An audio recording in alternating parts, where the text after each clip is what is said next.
ಜಗನ್ನಾಥ್, ಯಾವಾಗ ಬಂದ್ರಿ? ಇಲ್ಲಿಗೆ ಏಕೆ ಬಂದ್ರಿ? ಏಕೆ ಬರಬಾರದಾಗಿತ್ತೆ? ಹಾಗಲ್ಲ, ಮನೆಯಲ್ಲಿ ಯಾರೂ ಇಲ್ಲದ ವಿಷಯ ನಿಮಗೆ ಹೇಗೆ ಗೊತ್ತಾಯ್ತು ಅಂತ ಕೇಳಿದೆ.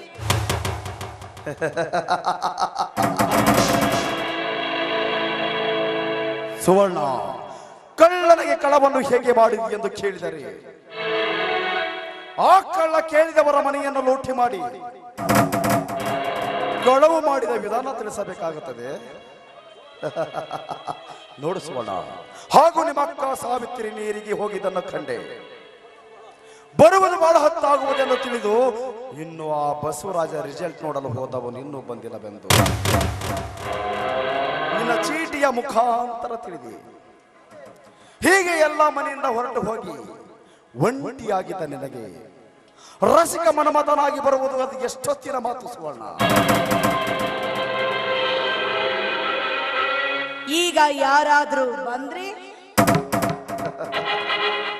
ಸುವರ್ಣ, ತಂಗಿಯನ್ನು ನೋಡುವುದಕ್ಕಾಗಿ ಬಂದಿದ್ದಿ ಎಂದು ಹೇಳಿದರಾಯ್ತು.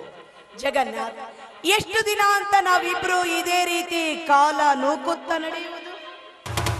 ಸುವರ್ಣ, ಇನ್ನೂ ಸ್ವಲ್ಪ ದಿನ ಹೀಗೆ ಕಾಲ ಕಳೆಯುವುದು ಸುವರ್ಣ. ಈಗ ಆ ನಿನ್ನ ಕುಡಕ ಗಂಡನ ನಡತೆ ಎಲ್ಲಿಗೆ ಬಂದಿದೆ? ನಾನು ಹಾಕಿದ ಗೆರೆಯನ್ನ ದಾಟುವ ಧೈರ್ಯ ಅವನಿಗೆಲ್ಲಿಂದ ಬರಬೇಕು? ನೀವು ಕುತ್ಕೊಳ್ಳಿ, ನಿಮ್ಗೋಸ್ಕರ ಟೀ ಮಾಡ್ಕೊಂಡು ಬರ್ತೀನಿ. ಹಾ ಸರ್, ನಾನು ಸದ್ಯ ಬೆಂಗಳೂರಿಗೆ ಹೋಗಬೇಕಾಗಿದೆ. ಕೇವಲ ಒಂದು 50,000 ರೂಪಾಯಿ ಬೇಕಾಗಿತ್ತು. ಅಷ್ಟೇ ತಾನೇ? ಸ್ವಲ್ಪ ಹೊತ್ತು ವೇಟ್ ಮಾಡಿ, ಚೆಕ್ ಜೊತೆಗೆ ಟೀನು ತಂದು ಕೊಡ್ತೀನಿ. ಬೇಗ ಬಂದ್ಬಿಡಿ ಸರ್.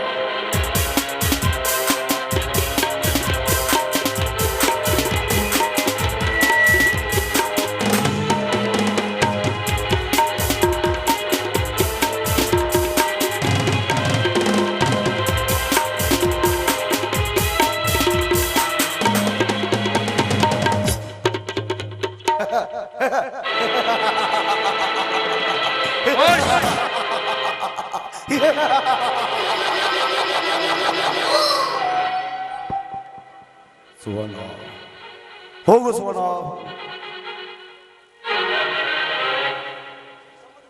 ಸಿರಿ ಸಂಪತ್ತಿನ ಸೌರವೇ ನಿನ್ನ ಕೈಯಲ್ಲಿರುವಾಗ ಈ ಜಗನ್ನಾಥ ಯಾವಾಗ ಕೊಡಕದೆ ಮುನ್ನೆಚ್ಚ ಹಿಕ್ಕುತ್ತಾನೆ. ಸುನಿಲ,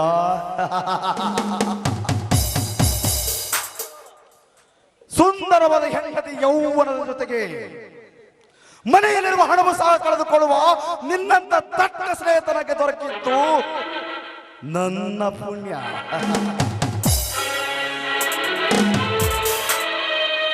ಕೊನೆ ಒಂದು ದಿನ ನೀನು ಈ ಬೀದಿಯಲ್ಲಿ ಭಿಕ್ಷಾ ಪಾತ್ರೆ ಹಿಡಿದು ತಿರುಗಿದಾಗ ನಿನಗೆ ಆ ದೇವರೇ ಗತಿ.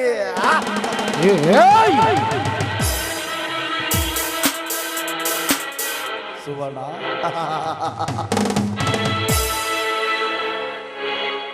ನಾ ಬಯಸಿದಾಗ ನಿನ್ನ ತುಂಬು ದೇಹವನ್ನು ಅರ್ಪಿಸುವ ನಿನಗೆ ಶಿಕ್ಷಕರದಲ್ಲಿ ದಾರಿ ತೋರಿಸುವ ಹೊಂಚು ಹಾಕಿದ್ದಾನೆ ಈ ಜಗನ್ನಾಥ.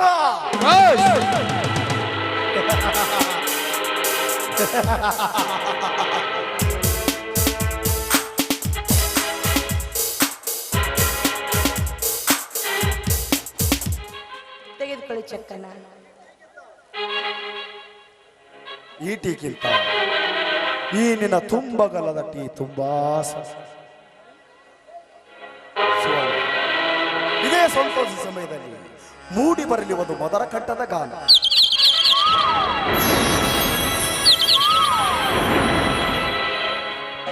ಪ್ರೇಮ ಗಂಗಾ ಅಂತರಂಗ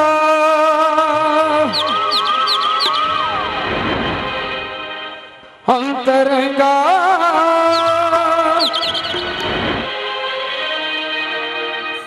ಪ್ರೇಮ ಗಂಗಾ ಭಾವ ಸಂಧಾನ ಸಂಪೂರ್ಣ ಈಗ ಪ್ರೇಮ ಗಂಗಾ ಅಂತರಂಗ ಅಂತರಂಗ ಪ್ರೇಮ ಗಂಗಾ ಭಾವ ಸಂಧಾನ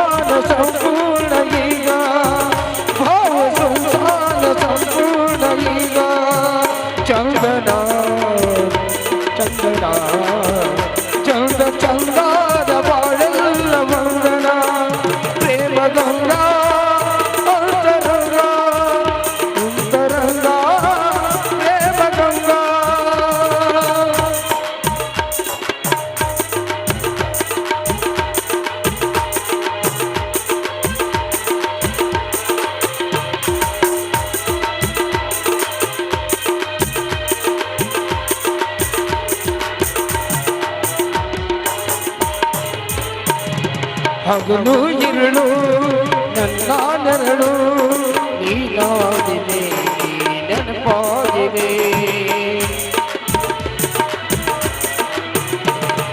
ವಿರಹ ವಿರಹ ಎನ್ನುವ ಹೃದಯ ನೀನಾಗಿದೆ ದೂರಾಗಿದೆ ಓ ಜೀವನ ಬಂದು ನಿನ್ನ ಬಿಡಲ ಓ ಪ್ರೇಮವೇ ಸಿಂಧು ನಿನ್ನ ಜೊತೆನ ಪ್ರೇಮ ಗಂಗಾ ಅಂತರಂಗ ಅಂತರಂಗ ಪ್ರೇಮ ಗಂಗಾ ಭಾವ ಸಂಧಾನ ಸಂಪೂರ್ಣ ಈಗ ಭಾವ ಸಂಧಾನ ಸಂಪೂರ್ಣ ಈಗ ಲಾಲ ಲಾಲ ಲಾಲ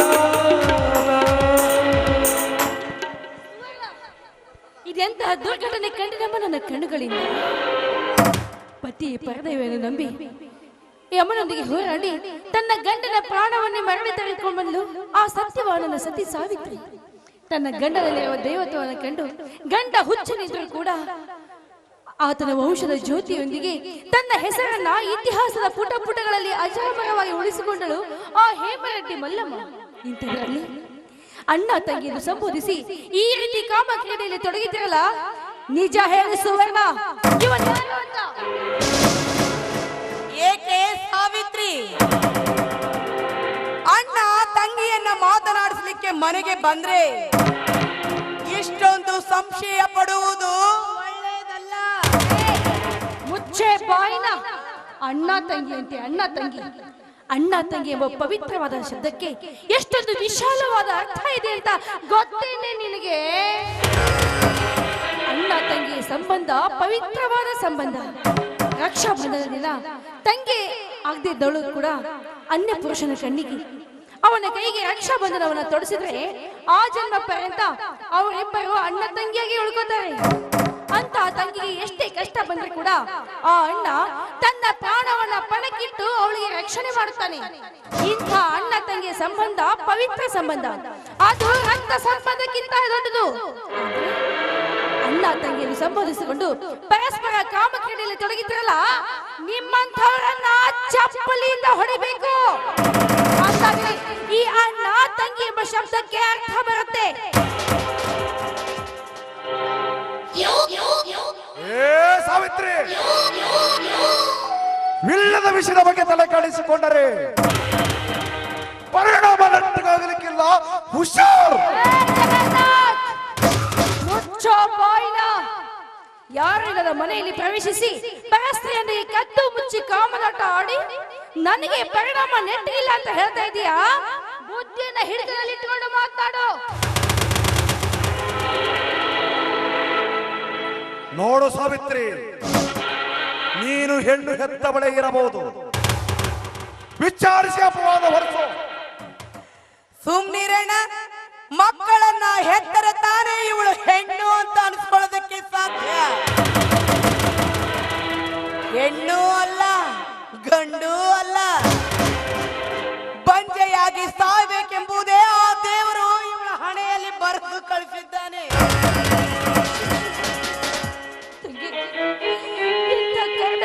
ಶಬ್ದಗಳನ್ನು ನಡೀತಾ ಇದೆಯಲ್ಲ, ಮಾತು ಮಾತಿಗೆ ಬಂಜೆ ಬಂಜೆ ಅಂತ ಹೇಳಿ ನನ್ನ ಒಡಲನ್ನೇ ಚುಚ್ಚುತ್ತಾ ಇದೆಯಲ್ಲಮ್ಮ. ಪರವಾಗಿಲ್ಲಮ್ಮ, ಆಡು, ಮನ ಬಂದಷ್ಟು ಮಾತಾಡು. ಆದ್ರೆ ಇವತ್ತು ಮಾತ್ರ ಇವನು ಯಾರು ಅಂತ ನೀನು ಹೇಳಬೇಕು. ನೋಡು ಸಾವಿತ್ರಿ, ಈ ಮನೆಯಲ್ಲಿ ಆಳಿನಂತೆ ಇರಬೇಕಾದವಳು ನೀನು. ನಾನು ಹಾಕಿದ ಎಂಜಲನ್ನ ತಿನ್ನುತ್ತಾ ಮನೆಗೆಲಸ ಮಾಡುತ್ತಾ ಬಿದ್ದಿರಬೇಕಾದವಳು ನೀನು. ಇದನ್ನೆಲ್ಲ ಬಿಟ್ಟು ಇವನ್ಯಾರು, ಇವನಿಗೂ ನಿನಗೂ ಏನು ಸಂಬಂಧ ಅಂತ ಇಲ್ಲದ ವಿಚಾರಕ್ಕೆ ತಲೆ ಹಾಕಿದ್ದೆ ನಿಜವಾದ್ರೆ ಪರಿಸ್ಥಿತಿ ಗಂಭೀರವಾಗಬೇಕಾಗಿತ್ತು.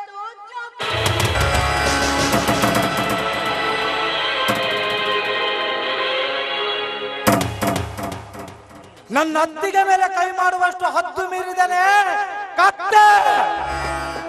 ಮದುವೆ ಮುಂಚೆನೆ ನಿನ್ನ ವರ್ತನೆ ಇಷ್ಟ ಆದರೆ ಇನ್ನು ಮದುವೆ ಆದ ಮೇಲೆ ಇನ್ನೇನು ಮಾಡುವೆ? ಅಣ್ಣನ ಹೆಂಡತಿಯಾಗಿ ಬರುವಳೆಂದು ಸುಮ್ಮನಿರ್ಬೇಕಾಗಿದೆ.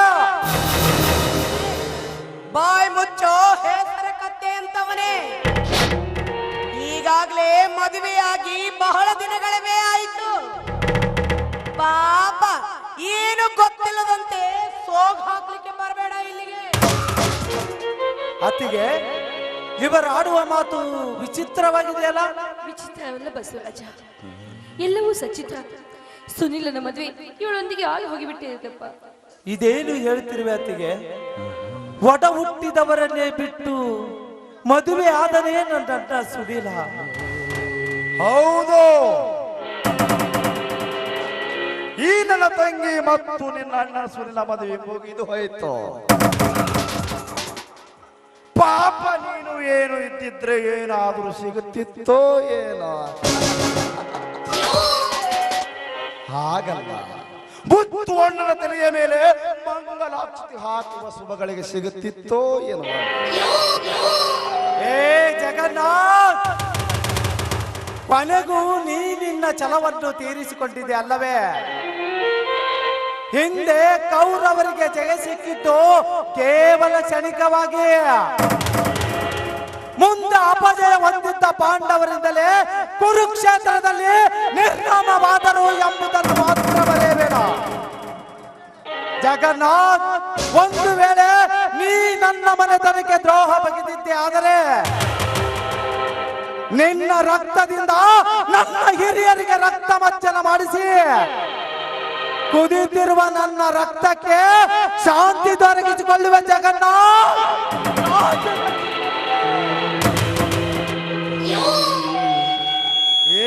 ಕಾಗಿ ಕಾಗಿ ಬೊಗಳಿದರೆ ಕೋಗಿಲಿ ಹಾಕಬಹುದೇ? ಚೋಟ ಆಯ್ತಾ ನೀನು ನನ್ನೆದುರಿಗೆ ಕೊಟ್ಟ ಬುದ್ಧಿ ತೋರಿಸ್ಬೇಡ. ಬಸವರಾಜ್, ನೀನು ನನ್ನ ಎದುರಿಗೆ ಕುಣ್ಣಿಯಷ್ಟೇ, ಇನ್ನು ಮುಂದೆ ನಿನಗೆ ಅಷ್ಟೇ. ಏ ಜಗನ್ನಾಥ್, ನೀ ಎನ್ನ ಭುಜದ ಮೇಲೆ ಕೈ